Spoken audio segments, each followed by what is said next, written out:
What is going on, everybody? Vex30 here, coming with a new video, and today we are finally releasing the Low Elo support tier list. I know it's a long name. I don't know how else to name it. I don't know how else to say it. Besides that, we're going to go through a few things here at the beginning. Very important notes for this tier list that we're going to be going through right after the intro. So be sure to listen in before you skip to the end to see the tier list and complain in the comments about this should be here and this should be here, right? Make sure you listen to these because they are very important. But if you do like this video and do like the content I do on this channel, be sure to like, comment, subscribe, do all those great things in the video because it really does help me out. And be sure to go check out my Twitch down below. I have been streaming every single day playing Paladins, so be sure to go support me over there and support our live stream every day but Saturday. And sometimes we take a random day off just because Paladins is Paladins sometimes and we just need a break. But we've been streaming most days. So without further ado, let's jump into this. So the important notes.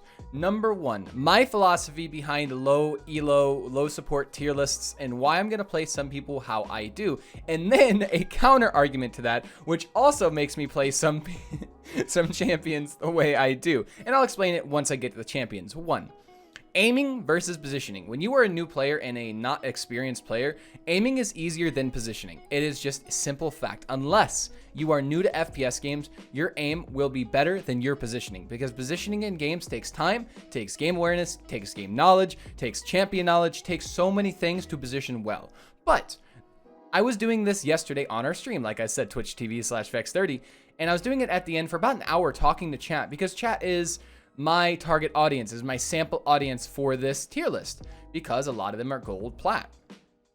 And one thing somebody brought up, forgot who it was specifically, was I think I forgot who brought it up. It was me or them, and like we talked about it. But the important note is, even though bad positioning can be punished at high ranks, does not mean it'll be punished at lower ranks. Even though at low elo you might have bad positioning, does not mean you will be punished for bad positioning because the enemies do not know how to punish bad positioning. So there's a couple champions. I take that into account when I place them on this tier list with that counter argument in mind. A very important note is what I consider low elo. I have always been besides when I started the game, a professional player, a high level player. So low elo is not something I've experienced for a long time. And again, I try to, I have an alt account I play DPS on. And then I want to make another alt account where I grind supports from bronze to master. It's the series idea. But besides the point, one reason why this took so long is because it's hard for me to wrap my brain around helping newer players in that regard because I don't have the mindset for it. So doing this with chat was a great idea. But what I consider low elo is plat and below. High plat, like plat 1, I don't really consider low elo, but can be considered, and high diamond as well can be considered low elo, but not exactly. Once you start hitting high plats and then low diamonds, you really start moving from this tier list onto a normal support tier list because you can start doing way more for your team and carry games way harder. So without further ado, let's just jump into this because I know I've been talking for a while, but we had some very important notes to bring up before we actually discuss this because I knew people would be upset. So let's just start on this tier list. This is a random order, so let's just go off the random order. Pip is really not a good support at low elos because Pip is very hard to play. He is not an easy champion when you're playing combat medic, which is his best talent. He is not easy to perform with, and if he's not easy to perform with, you're not helping your team, and it takes way too much to play Pip, so he's going to go D tier. Very hard champion to play, and you really need some practice on Pip, and you need to perfect Pip before you play him, honestly. So take him into casuals, become really good at him, and then take him into ranked. Corvus is one of those champions that I absolutely trash on all the time, but big but here. He is actually really good at low elos because you can spread out your healing without getting out of position and helping your teammates when they are out of position because you can just mark them and get them some bonus healing whenever you heal somebody else. So though I trash on Corvus all the time, he is a very good low tier support and he does do a lot for his team at lower tiers. So we're going to put him up at A. I know it hurts me, but it does make sense when you think about it. He brings a lot to the team in terms of you don't have to position poorly and you can get out pretty easily. You have decent damage, you have decent sustain, and you keep your team alive. And you don't, again, the biggest thing is positioning. You don't have to position like a dummy to get healing off, right? And you can heal your teammates who are positioning like dummies as Corvus. So that's why Corvus is A. Grok. Same idea with Pip. Very high skill cap, not easy to use. Your teammates will not use your totems. No matter where you place him, they will not use your totems. He's going D. He's not an easy champion to play, and your teammates have to play around him. At low elo, you have to have this understanding and mentality that your teammates suck, right? Hate to say it. It is a mean thing to say, and then don't tell your teammates they suck. Don't ever, ever do that in ranked. Ever. Even though somebody's having a bad game, you encourage them. You try to get them to play better by that, or you don't say anything at all. Don't ever say anything. Encourage good behavior. And if they're playing bad, don't be toxic about it. But yeah, teammates, yeah, you have to assume everybody sucks and you have to guide them around with your heals and assume they're not going to use your heals. So that's why Grok isn't good, because they're not going to use your totems. He's going D tier. IO. Okay. First, very important. This is the first very, very, very, very, very important distinction between positioning and aim. When I did this tier list initially, she was C, but with the counter argument of bad positioning does not always get punished at low elo because people do not know how to punish bad positioning, she's actually going to go B. IO's healing output is very high, and that is what you need at lower elos because your teammates won't follow up on your utility. Your teammates don't use your utility properly. They don't know how to use it. Like, they don't use movement speed effectively. They don't know how to get out of the way of caught, yada, yada, yada. Healing is very effective, and IO is very effective at that, but she requires very good positioning. But here's the thing. Her healing output versus her positioning woes, I don't think you're going to be punished as hard for positioning as IO. Even though she doesn't have a good escape, I don't think people are going to punish you as hard. So IO is one of those that I bumped up a rank based on that counter argument because she is very good at lower elos because of her healing output. Damba. Damba's actually going to go B as well. And again, it goes back to the argument versus positioning versus aim. Damba is all aim. I tout Damba is the #1 support, one of the best supports in the game.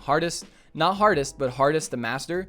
Though when you really think about it, Damba initially, all he is aiming and throwing a gourd. It's simple. Start simple. That's all he is. Aim with right click, throw gourd. Throwing gourd is not that hard to perfect it and get it exactly where you want it all the time. It does take some time, but it's not impossible to learn, right? Base level, Damba is actually very good low elo support because of that reason. You do not have to get out of position to heal. You can snipe heals across the map. You can throw your gourd from so far away. And if you learn the arc on the gourd, you really start to learn how to get gourds where you want them. Okay? So that's why he is actually a good low elo support. Simple as that. Even though he does bring a ton of utility and he's hard to master, you can still position way far back or way out of the way of the enemies and get off really good healing. Next, Ray. So Ray's a weird one. She's not in ranked yet, so I can't really place her, but if I were to place her, I'd put her at D. She is not very good overall. She has a couple of good maps, and that's it, though she is very hard and very, very, very position heavy and decision-making heavy, and that's not something low elo players can usually pull off, so we're going to put her D. Next, Furia. Furia has been a mental internal debate for me for a long time on this tier list because her damage output allows lower elo players to carry games on their own, but she can be punished very hard for diving in, and sometimes you have to just save your team rather than killing everybody because your team, I don't know, they're just, yeah. But Furia is a weird one for me. I want to have her at C or B. She's very hard for me to position properly on this tier list because there are so many arguments both ways, but I will put her C for now. We might actually at the end end up making a C+ for a champion or two because she's right in between where I want to put her, I think, but for now she's going to be C. Great damage. You're able to solo carry with damage, and if you are good at Furia, this is why one of the reasons she's not B is she does take some skill to play. She does have a lot of decision making.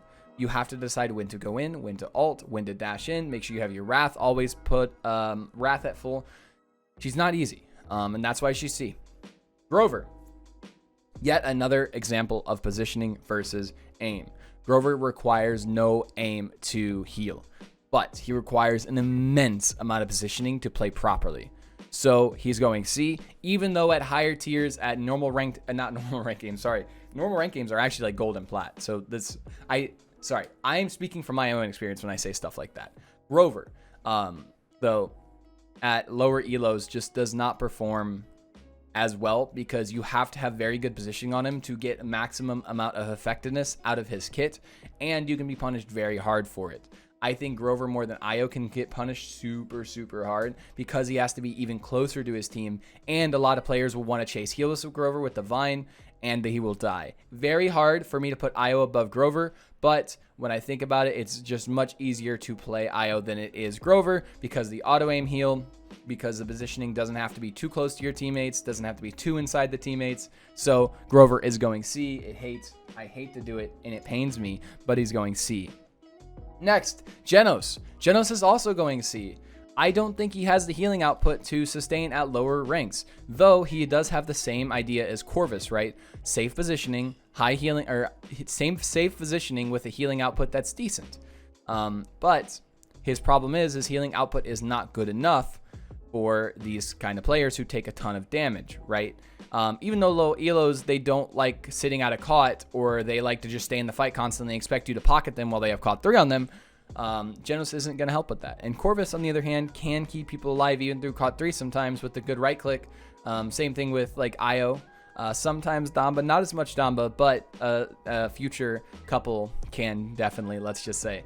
But Jenos, even though he's very safe, it's hard to place him any higher than C because his healing output just is not there. Seris, I'm going to just say it. She's S. Seris is busted at lower elos. Her healing output just keeps people alive. The enemies can't get to you to kill you. You can stay across the map with Mortal Reach. You should be running Mortal Reach.